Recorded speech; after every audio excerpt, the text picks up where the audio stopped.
Welcome to Jazz Piano Skills. I'm Dr. Bob Lawrence. It's time to discover, learn, and play jazz piano. I hope everyone enjoyed this past week exploring the harmonic structure of the great jazz standard Don't Blame Me. As always, we tackled many essential jazz piano skills. We looked at the form of Don't Blame Me, the standard chord changes of Don't Blame Me. We looked at the harmonic function of Don't Blame Me, the common harmonic movement found within Don't Blame Me, and of course, last but certainly not least, my suggested voicings for Don't Blame Me. Without question, right? A ton of information that hopefully, the process of harmonic study is getting easier each and every month. You know, I mentioned on several occasions that there is a sequential order to learning how to play jazz piano, which indeed there is. And there is also a sequential order to learning how to play tunes. Step 1 is always harmony. This week we take step 2 and thoroughly study melody. Next week, step 3, improvisation. Harmony, melody, improvisation. It's a 1, 2, 3 punch, right? That allows us to discover, learn, and play a tune successfully. Now, I mentioned last week that if you have been a faithful Jazz Piano Skills listener for the past 4+ years, then you have become intimately familiar with the jazz piano skills needed to successfully begin tune study. And I also mentioned that if you haven't been grinding along with us over the past 4+ years, no worries, no sweat. This is always a great time to jump on board, begin developing and enhancing your jazz piano skills. The tune study that we do each and every month will actually help you sift through and prioritize the last 4 years of podcast episodes so that you can begin maximizing your jazz piano skills right now, immediately. So if you're a jazz piano skills vet, fantastic. If you're a jazz piano skills rookie, wonderful. You're in the right place at the right time to begin a jazz piano journey that will have a profound, and I mean a profound impact on your understanding of music and, of course, on your jazz piano playing as well. So today you are going to discover a melodic analysis of the jazz standard Don't Blame Me. You're going to learn melody, guide tones, fingerings, phrases, target notes for Don't Blame Me. And you're going to play 3 different melodic treatments of Don't Blame Me: ballad, bossa, swing. So as I always like to say, regardless of where you are in your jazz journey, right? Whether you're a beginner, an intermediate player, an advanced player, or even if you're a seasoned and experienced professional, you're going to find this Jazz Piano Skills podcast lesson, Exploring Don't Blame Me, to be very beneficial. But before we get started, I want to, as I always do, welcome first-time listeners to Jazz Piano Skills. And if you are indeed a new listener to the Jazz Piano Skills podcast, or if you're just simply new to Jazz Piano Skills, I want to invite you to become a Jazz Piano Skills member. Your membership grants you access to the premium content for this podcast episode and for every weekly podcast episode. Premium content will help you thoroughly and correctly discover, learn, and play the jazz standard that we are currently exploring, and so much more. For example, as a Jazz Piano Skills member, you have access to the past, current, and future educational weekly podcast packets. These are the illustrations, the lead sheets, the play-alongs that I design and develop to go along with every weekly podcast episode. You also have access to a self-paced and sequential jazz piano curriculum, which is loaded with comprehensive courses containing educational talks. There's interactive learning media, video demonstrations of the jazz piano skills in all 12 keys, and so much more.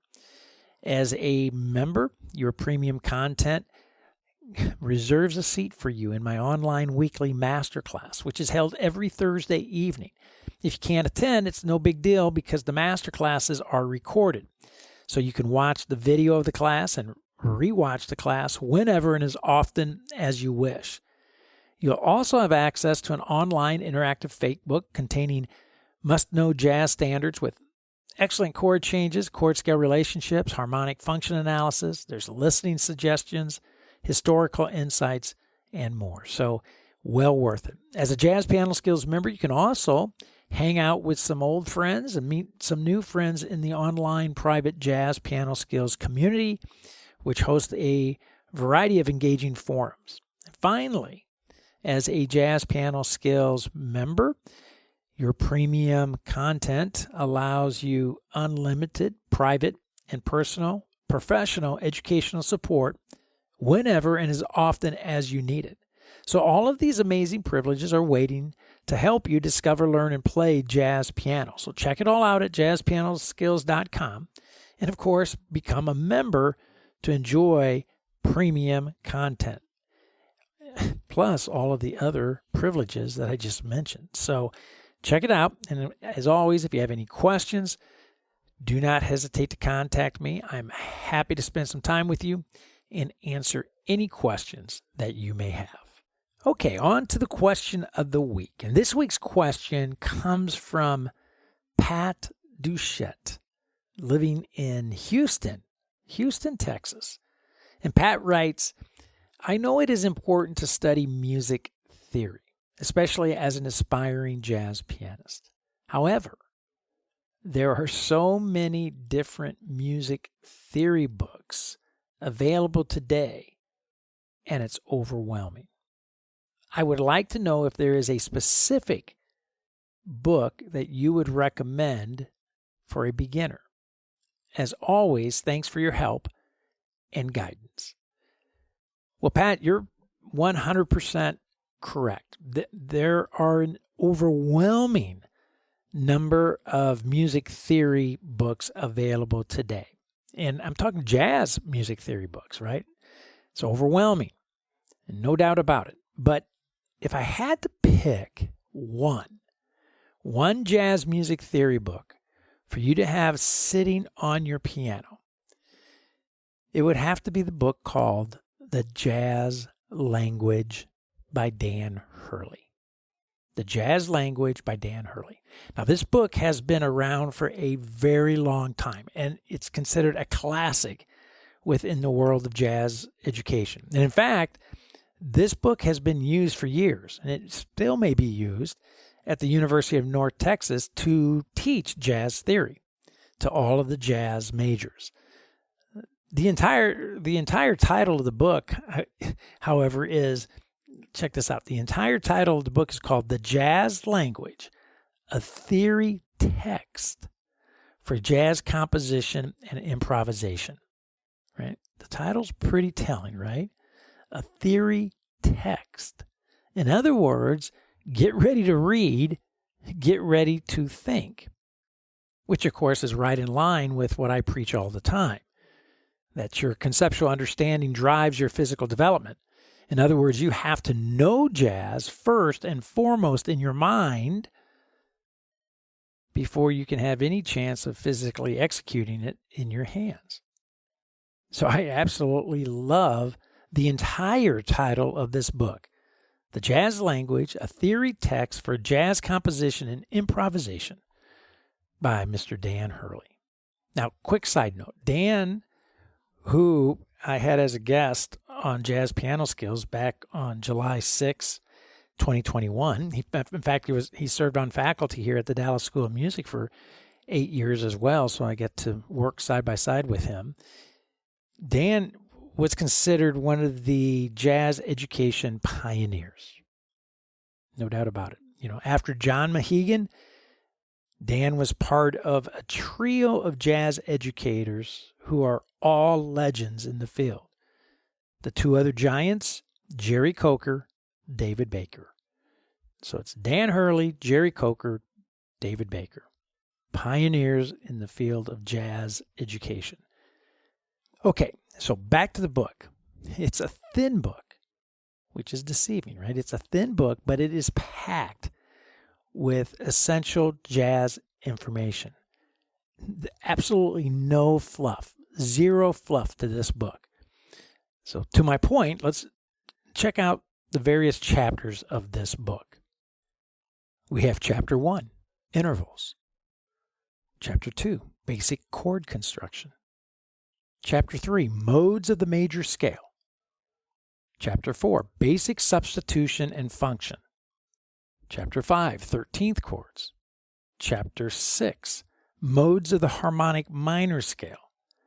Chapter 7, Voicing and Connecting Chords. Chapter 8, Modes of the Ascending Melodic Minor Scale. So you see he's got modes of the major scale, modes of the harmonic minor scale, modes of the ascending melodic minor scales. He goes on, Chapter 9, Polychord Nomenclature, very important. Chapter 10, Symmetrical Altered Scales, fabulous chapter. Chapter 11, Advanced Substitution and Function. Chapter 12, Pentatonic and Blues Scales, awesome. Chapter 13, 5-part harmony. Nice. That's maybe why I have all my two-handed voicings are 5-note structures. Chapter 14, Synthetic Scales. And then there are several appendix in the book as well. Developing improvisational skills, melody harmonization checklist, hints on transcribing solos, mode identification guide, and a suggested course syllabus. See what I mean? No fluff. Zero fluff in this book. Now, each chapter, this is fabulous. Each chapter ends with a set of study questions, followed by written exercises, paper practice as I like to call it, and keyboard exercises where you physically play, right? So he spends all this time in each chapter helping you digest the jazz theory conceptually, right? Gives you some paper practice exercises to help with that process, and then you execute, you play, right? So the conceptual understanding comes first, the physical application second, right? So this entire book is organized and structured extremely well. And honestly, I can't think of another jazz theory book that's better. I just can't. And I would highly recommend it. So, Pat, I would suggest picking up a copy of The Jazz Language, a theory text for jazz composition and improvisation by Dan Hurley, available at, of course, Amazon. And I think you will find it to be very rewarding, right? It's not going to be necessarily an easy book, not by any stretch of the imagination. There's a lot of reading and a lot of thinking, right?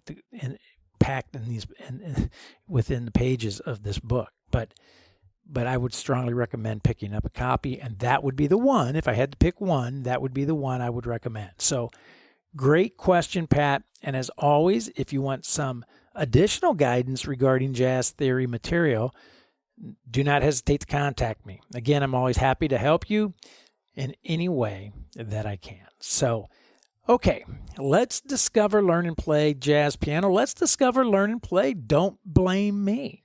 Okay, so since the beginning of the year, I have presented, I think just about every week, my outline for studying and learning any tune.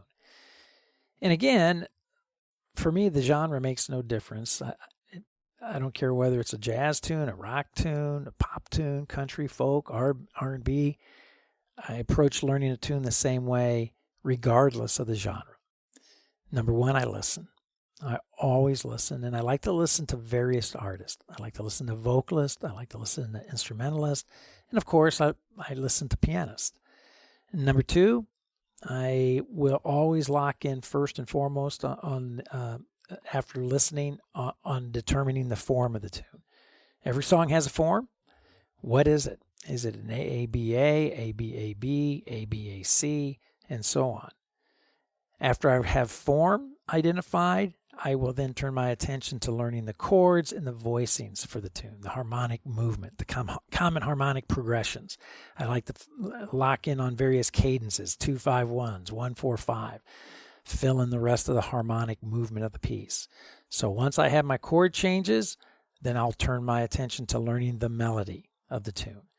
And then finally, after I have my chords and my melody under control, now the real fun begins. I get to turn my attention to various treatments and, of course, improvisation. And that's it, right? Nothing more, nothing less. I listen, I determine form, I learn the chords and the voicings, I learn the melody, and I explore various treatments. That's it, right? Last week we did our harmonic work, right? Last week we did listen, we did determine form, we did look at the chord changes and harmonic function, common harmonic movement, and the voicings for Don't Blame Me. This week, we turn our attention to a melodic analysis of Don't Blame Me, right? So our goal, as always, right? I like to keep things really organized, really structured, clean and tidy, as I like to say.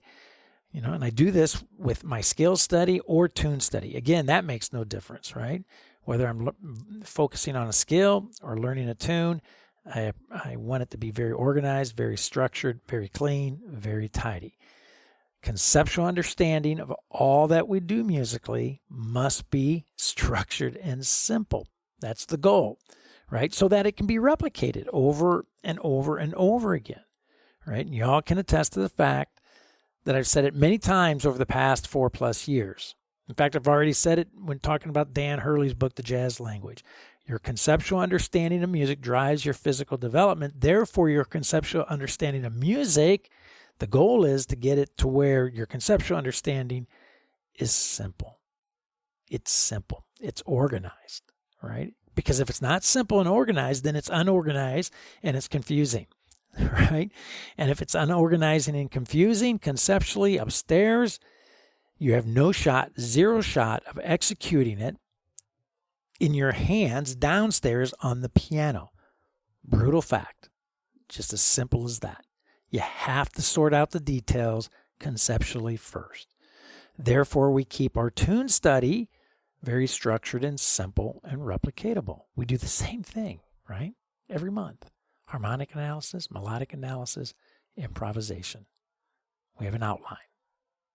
So with that being said, the educational agenda for today is as follows. Number 1, we begin part 2 of our exploration of Don't Blame Me with a melodic analysis, part 2, right?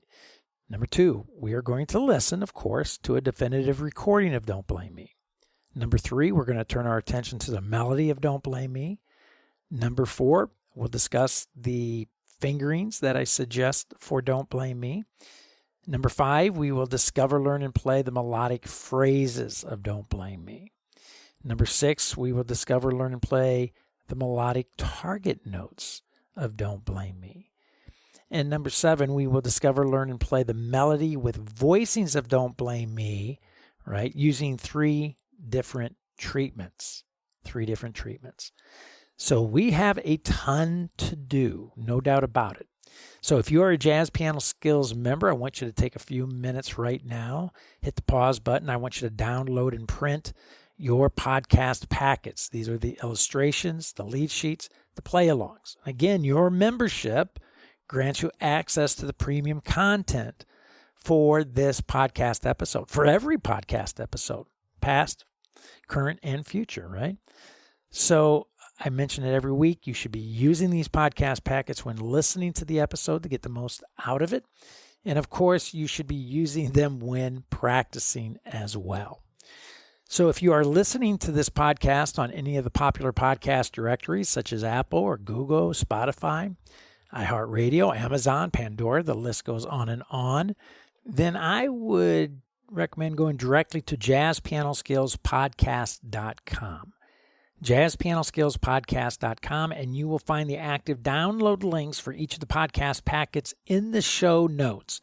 Or you can log into your Jazz Piano Skills account and from your dashboard navigate to this episode, where you will find one convenient link to download all 3 podcast packets in one convenient bundle. Okay, now that you have your podcast packets, I want you to grab your lead sheets, right? And you should have 6 lead sheets. Lead sheet 1 provides you a great template for learning the melody of Don't Blame Me using your ears, right? Not reading it, but using your ears with some help from the lyrics. And we'll go through that here shortly. Number 2, lead sheet 2 provides you with the melody of Don't Blame Me. Number 3, or lead sheet 3, provides you with my suggested fingerings that I would recommend using when playing the melody for Don't Blame Me. Lead sheet 4 highlights 5 phrases that we'll use for really solidifying our understanding of the melody and learning the tune, Don't Blame Me. And number 5, or lead sheet 5, illuminates the target notes, the beginning and ending of these phrases that we use for melodic development and, quite honestly, for improvisational development that we will be focusing on next week. And then finally, lead sheet 6 combines the melody with my suggested voicings that I presented last week with our harmonic analysis for Don't Blame Me. So no question about it, right? We have some invaluable tools to utilize today to discover, learn, and play. So let's get busy. What's the first thing that we're going to do? You got it, right? We're going to listen, because that's what we do, right? We do it every week. The first thing we do, always.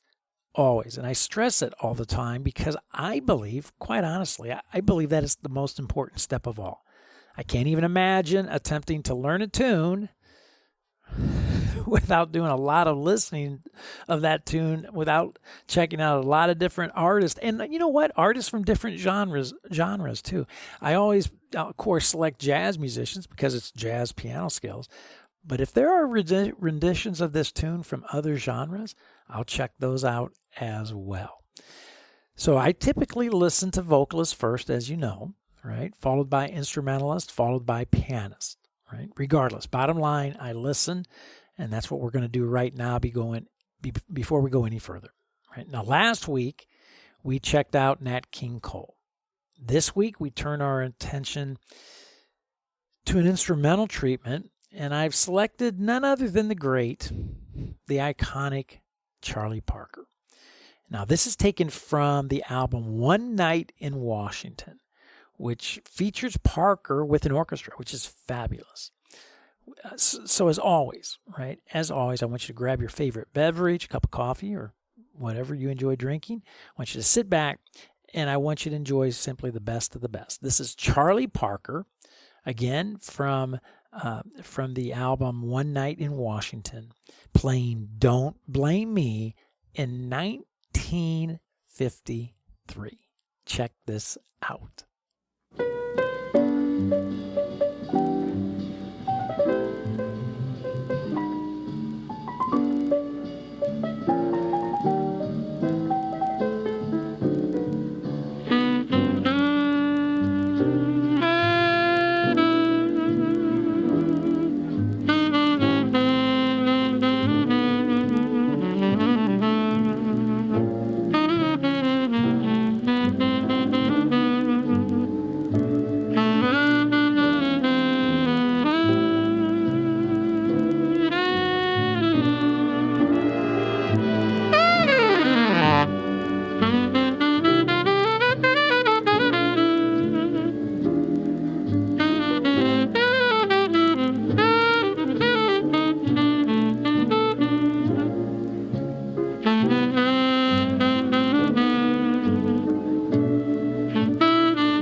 Yes, pretty amazing, right?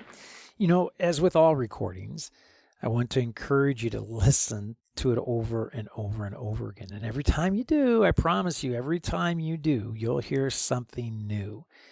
And it will have a profound impact on the development of your treatment of the tune. So check it out. Listen to it over and over again. The great Charlie Parker playing Don't Blame Me.